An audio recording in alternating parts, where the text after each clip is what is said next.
Corona virus पूरी दुनिया में अपने बेरहम वार जारी रखे हुए है। सऊदी अरब में कोरोना वायरस के मरीजों की मजमूई तादाद 37,136 हो चुकी है। 10,144 अफराद सेहतियाब हो चुके हैं, जबकि 239 अफराद जान की बाजी हार चुके हैं। मज़ीद तफसीलात जानते हैं न्यूज़ डायरेक्टर जहान मीडिया ग्रुप गल्फ हाफिज़ इरफान खटाना की इस रिपोर्ट में। जी नाज़रीन गिरामी, जैसा कि इस वक्त कोरोना वायरस पूरी दुनिया में अपने बेरहम वार जो है वो जारी सारी रखे हुए है।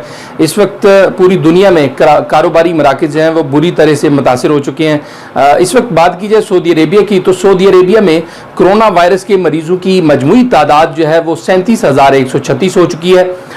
10,144 अफराद इस वबा से छुटकारा हासिल कर चुके हैं और इसके अलावा 239 अफराद जो है वो इस वबा की जद में आकर अपनी जान की बाजी हार चुके हैं।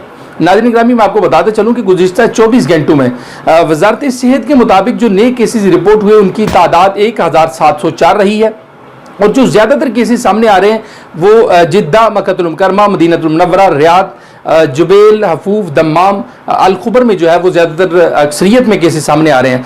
तो इन केसेस को मद्देनज़र रखते हुए हुकूमत सऊदी अरेबिया जो है वो इस पर कंट्रोल करने के लिए तमाम तर इकदामात को जो है वो बुरेकार ला रही है और सख्त तरीन इकदामात कर रही है और यहाँ पे सैनिटाइजिंग का अमल जो है वो जारी उसारी है और लम्हा ब लम्हा सोशल मीडिया के थ्रू, पैगामात के थ्रू जो है वो यहाँ पे तारकीन वतन और शहरियों को तमाम तर एहतियाती तदबीर के हवाले से आगाह किया जाता है। तो नाज़रीन ग्रामी, हम सबको मिलकर इस वबा से लड़ना होगा और हम इंशाअल्लाह बहुत जल्द इस वबा से छुटकारा हासिल कर लेंगे। जी।